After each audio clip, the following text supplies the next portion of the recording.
Ternyata ada yang mau berangkat ke Tanah Suci, tapi malah ketakutan.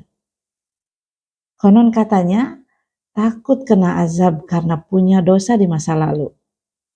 Benarkah yang punya dosa nanti akan kena azab? Lalu bagaimana agar terhindar dari masalah-masalah di Tanah Suci? Mari kita bahas lewat video kali ini.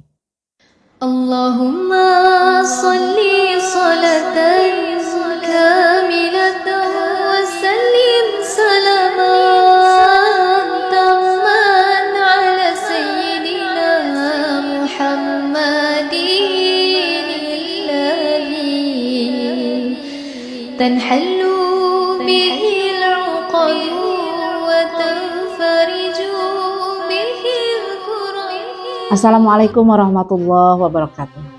Alhamdulillah wassalatu wassalamu ala rasulillah wa ala alihi wa sahbihi wa mawala. Apa kabar sahabat Umi semuanya? Terutama para duyufur rahman, calon tamu Allah.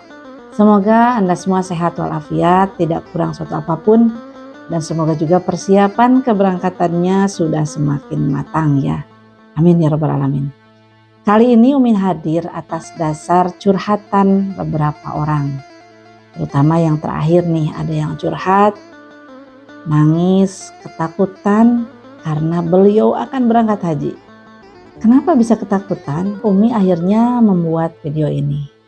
Sekaligus untuk menjawab, bukan hanya untuk beliau, tapi untuk semua yang memiliki keresahan yang sama. Semoga video ini memberikan sedikit pencerahan sekaligus solusi atas keresahan yang Anda alami. Tapi seperti biasa, mohon dukungannya dulu untuk channel Umi agar terus berkembang bermanfaat untuk umat. Umi doakan semoga yang mendukung diberikan pahala jariah atas manfaat video ini serta dimudahkan Allah untuk segera berangkat ke Tanah Suci. Amin ya rabbal alamin. Sahabat Umi semuanya, untuk mendapatkan panggilan ke Tanah Suci, ternyata bukan hanya rasa bahagia yang diterima ya. Ternyata ada beberapa orang yang justru dipanggil ke Tanah Suci itu malah gelisah dan ketakutan. Ini terbukti dari beberapa orang yang curhat ke Umi. Termasuk yang terakhir yang mendorong Umi untuk membuat video ini. Tiba-tiba ada seseorang yang nangis, yang nampak ketakutan karena akan segera berangkat haji. Dan Umi tanya, memangnya kenapa sampai ketakutan? Bukankah itu berita yang membahagiakan? Iya Mi katanya, tapi saya takut karena saya pernah berbuat dosa. Dan teman-teman tahu apa dosa yang pernah beliau lakukan? Ternyata beliau mengakui dulu pernah berselingkuh di belakang suaminya. Sahabat Umi semuanya, kota suci yang akan kita datangi pada saat menunaikan ibadah haji maupun umroh adalah kota yang diberkahi. Sebagaimana tercantum dalam Al-Quran bahwa inna awalal baiti wudi'a lin-nasi lilladzi bi Bakkata mubaraka wa hudan lil alamin. Sesungguhnya rumah yang mula-mula dibangun untuk tempat beribadah manusia ialah Baitullah yang di Mekah, yang diberkahi dan menjadi petunjuk bagi semua manusia. Nah, itu artinya kita nanti akan berkunjung ke satu kota yang diberkahi, bukan kota yang dilaknat, bukan kota tempat disiksa. Yaitu yang pertama harus kita pahami dulu. Jadi nanti perjalanan kita baik haji maupun umroh akan hadir ke tempat yang penuh keberkahan. Jadi kalau tempat penuh keberkahan seharusnya tidak ada hal-hal yang menakutkan. Berikutnya harus kita pahami bahwa perjalanan haji ataupun umroh di dua kota suci itu bukanlah ladang pembantaian atau pembalasan atas dosa-dosa kita. Sebagaimana tadi diceritakan bahwa di sana adalah tempat penuh keberkahan. Jadi tidak ada ceritanya Mekah menjadi ladang pembantaian. Karena pembalasan atas dosa-dosa kita hanya akan terjadi nanti setelah kita dihisab, setelah kita masuk ke alam akhirat, bukan sekarang. Lalu apa yang terjadi dengan cerita-cerita seseorang yang mengalami kesulitan? Ada yang tidak bisa makan, ada yang berlepas dari rombongan, tersesat, ada yang tidak bisa melihat Ka'bah ya, ada yang terbuka auratnya. Nah, itu semua teman-teman bukanlah sebuah azab. Itu semua adalah paling-paling hanya teguran dari Allah Subhanahu wa taala. Karena Mekah adalah kota suci di mana Allah ingin setiap hamba yang menginjakkan kaki di kota sucinya adalah orang-orang yang juga sudah mensucikan diri. Itu bukan berupa azab, insya Allah itu adalah berupa peringatan kecil saja dari Allah. Karena Allah sayang sama kita. Allah ingin kita menyadari kesalahan kita sebelum kita benar-benar terlambat untuk menyadarinya. Lalu bagaimana supaya kita bisa terhindar dari itu semua saat berada di kota suci? Nah, ini berikutnya tips dari Umi agar teman-teman tidak mengalami hal-hal seperti itu. Yang pertama, pastikan dulu bahwa sebelum kita berangkat, kita sudah memiliki niat yang lurus, yang tulus, yang ikhlas, hanya untuk Allah semata. Jadi keberangkatan haji kita atau umroh kita bukan untuk niat yang lain. Untuk Allah, untuk mencari ridhonya Allah, agar Allah juga mengampuni dosa-dosa kita. Bukan karena kita lagi banyak uang, bukan karena kita ingin traveling yang lebih islami, bukan karena kita ingin melengkapi kesuksesan, apalagi untuk status sosial. Tidak, kita hanya akan menjalankan ibadah baik umroh maupun haji semata-mata untuk mencari ridhonya Allah Subhanahu wa taala. Yang kedua, bereskanlah urusan-urusan kita terkait hak adami. Jika Anda punya dosa sama suami, sama saudara, sama orang tua, maka dibereskan terlebih dahulu. Meminta maaf, ya, meminta diikhlaskan. Jika itu berupa harta, mungkin dibayarkan, dikembalikan dan sebagainya. Supaya pada saat kita berangkat ke tanah suci, kita tidak lagi memiliki sangkutan yang mengganjal perjalanan kita. Bagaimana dengan kasus ibu tadi ya yang menyangkut perselingkuhan? Perlukah itu juga diislahkan atau dimintai maafnya? Sepengetahuan Umi tadi waktu ngobrol ya kemarin itu ya, ternyata memang kasusnya sudah selesai dan beliau sendiri sudah meminta maaf dan suaminya sudah menerima kembali. Artinya secara hak adami sudah beres, tidak usah diungkit-ungkit lagi ya, itu sudah dikubur dan tinggal kita meminta ampun kepada Allah Subhanahu wa taala. Caranya yaitu dengan bertaubat. Nah, bertaubat sendiri cirinya ada 4. 1, tidak lagi melakukan. Jika masih melakukan berarti belum bertobat. Jadi kalau dulu pernah selingkuh dan ingin bertobat berarti berhenti dulu selingkuhnya. Bukan berhenti dulu, berhenti selingkuhnya ya. Kalau masih berarti belum bertobat. Yang kedua, menyesali apa yang sudah dilakukan itu. Yang ketiga adalah berazam untuk tidak lagi melakukannya. Ya, jadi kalau masih pikir-pikir nanti kalau kepepet mau melakukan lagi berarti belum bertobat. Jadi harus punya niat kuat untuk tidak lagi melakukan itu ya. Amit-amit melakukan itu ya, tidak akan lagi kapanpun semepet apapun gitu, kembali kepada dosa masa lalu. Berikutnya adalah harus ditambal atau harus diikuti dengan amal-amal baik. Tambalah segala dosa di masa lalu dengan kebaikan di masa kini. Mudah-mudahan dengan begitu maka dosa-dosa kita bisa tertolong ya, minimal mungkin bisa impas lah gitu. Nah selanjutnya kita kembali ke bahasan yang awal. Bagaimana agar kita terhindar dari masalah saat berada di kota suci. Yang pertama tadi niatnya yang lurus. Yang kedua bereskan urusan-urusan dengan hak adami. Nah yang ketiga adalah banyak-banyak memohon ampunan Allah Subhanahu wa Ta'ala. Permohonan ampun ini sebenarnya banyak sekali peluangnya di tanah suci.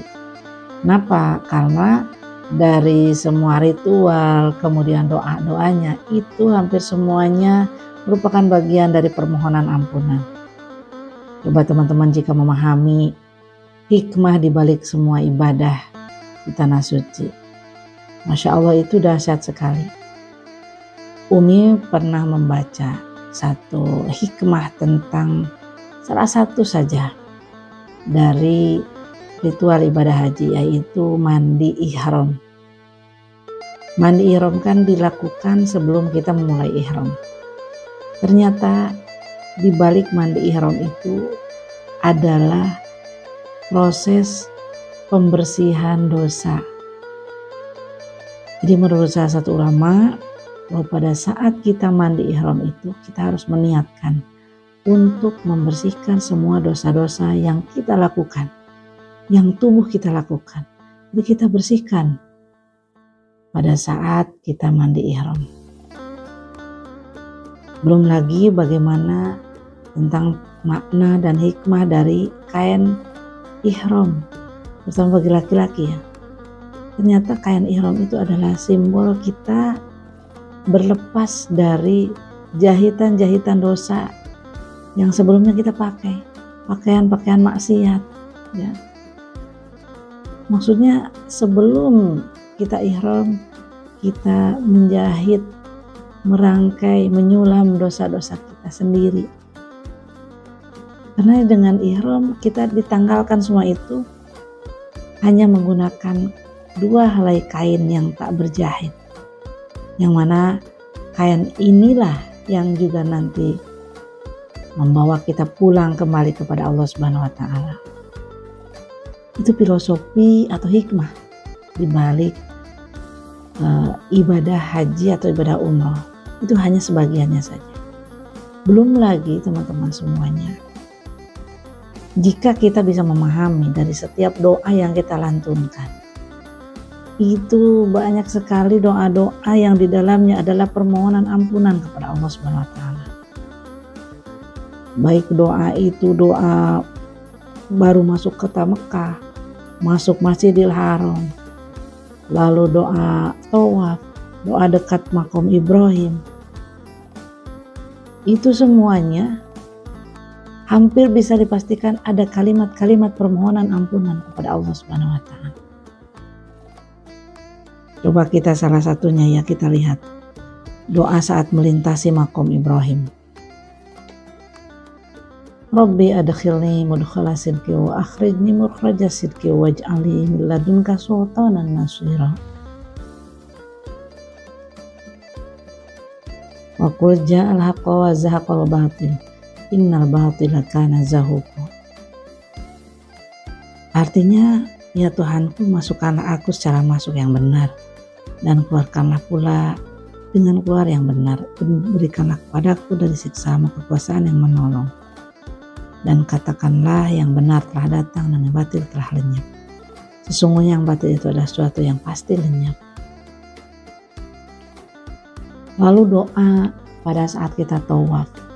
Dari 7 putaran doa itu, hampir di setiap putaran ada permohonan ampunan kepada Allah Subhanahu wa Ta'ala.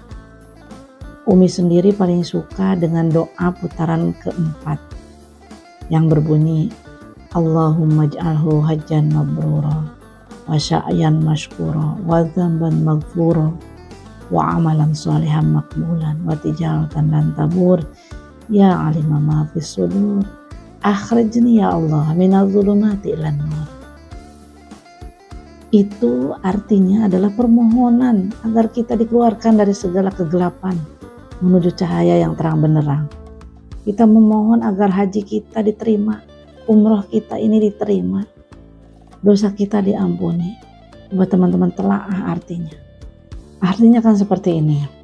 Ya Allah, jadikanlah hajiku ini haji yang mabrur, sa'i yang diterima, dosa yang diampuni, dan amal soleh yang dikabulkan, dan perdagangan yang tidak akan mengalami rugi selamanya. Wahai Tuhan yang maha mengetahui apa-apa yang terkandung di dalam dada, keluarkanlah aku dari kegelapan ke cahaya yang terang benderang. Ya Allah, aku mohon padamu segala hal yang mendatangkan rahmat-Mu dan segala ampunan-Mu. Selamat dari segala dosa dan beruntung dengan mendapat rupa-rupa kebaikan.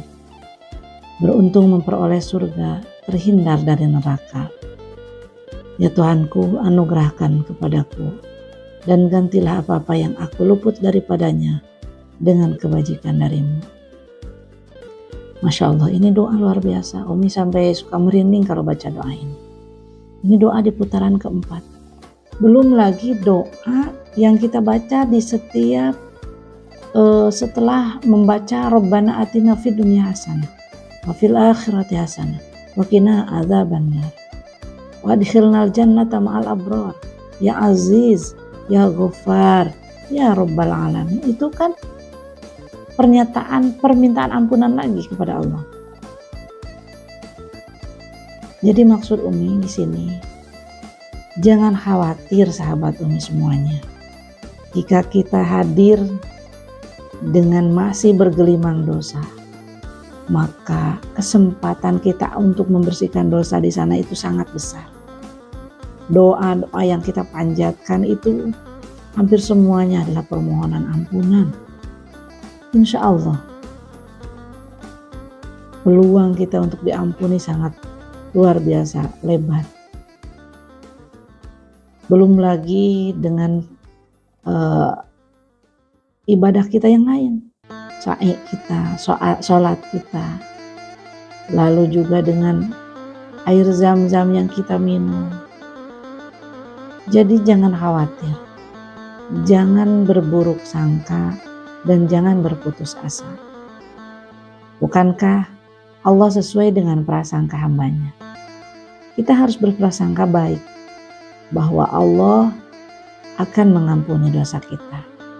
Bahwa sebesar apapun dosa yang kita lakukan di masa lalu akan Allah ampuni dengan Maha Rahman dan Rahimnya. Jangan takut untuk hadir ke kota suci. Di sana Anda akan disambut dengan rahmatnya Allah, bukan dengan azabnya Allah.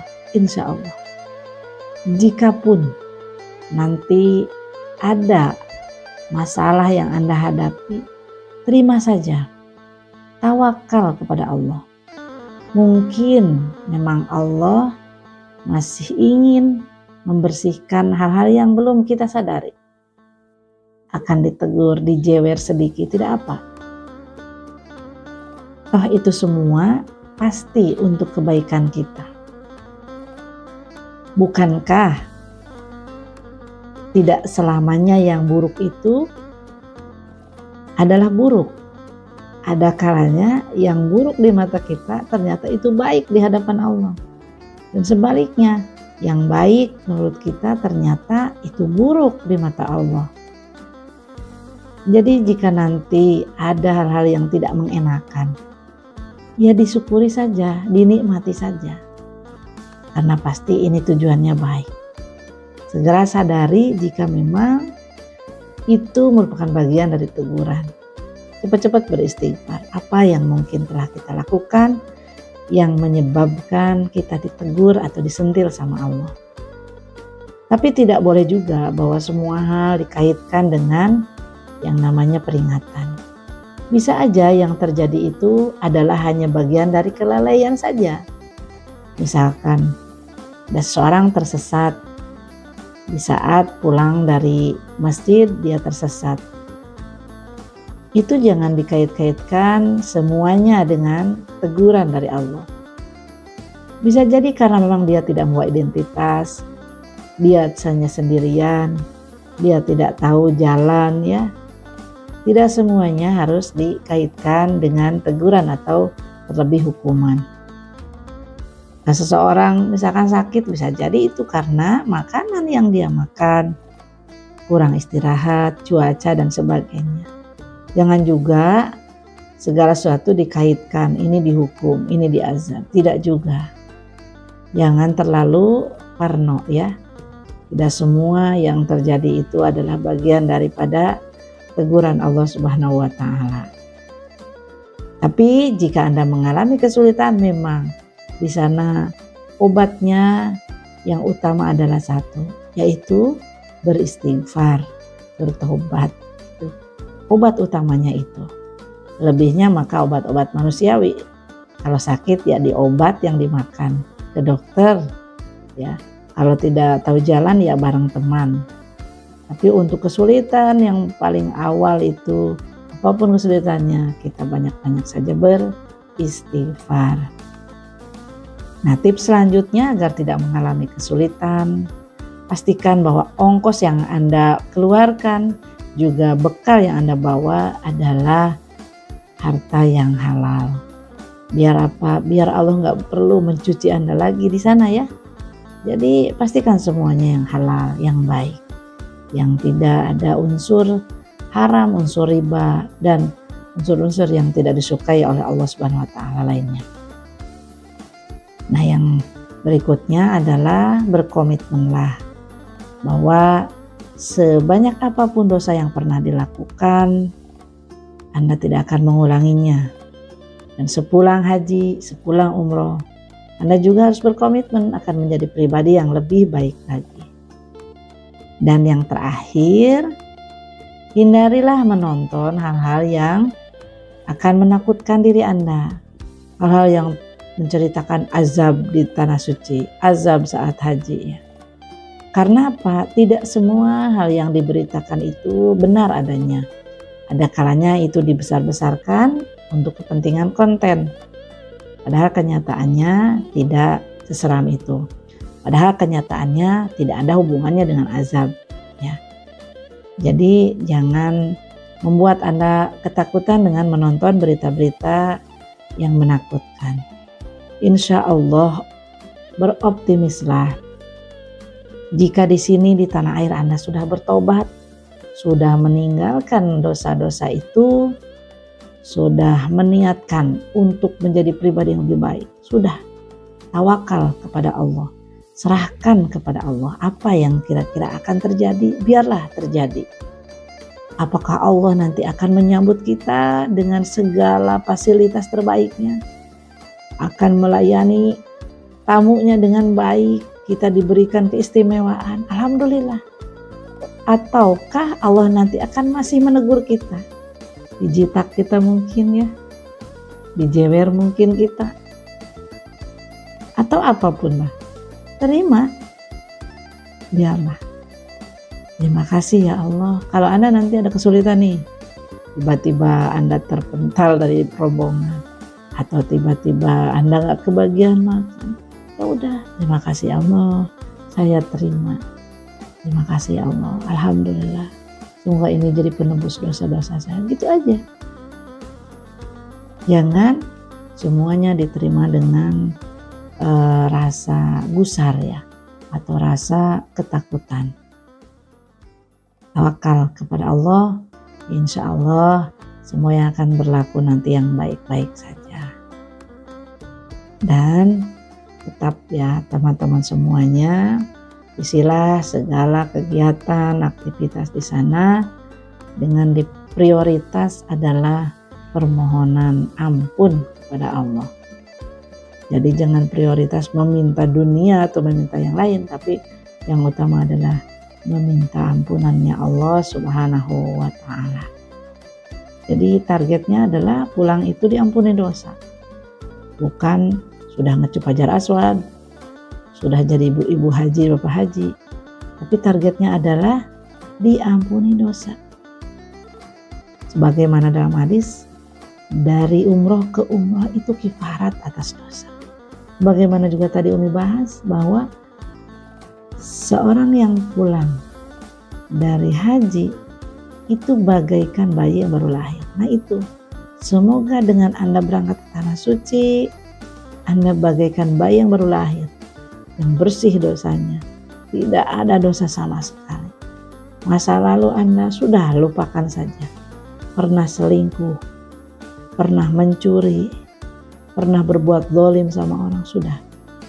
Jangan diungkit-ungkit lagi, jangan juga diceritakan, dan jangan dijadikan beban.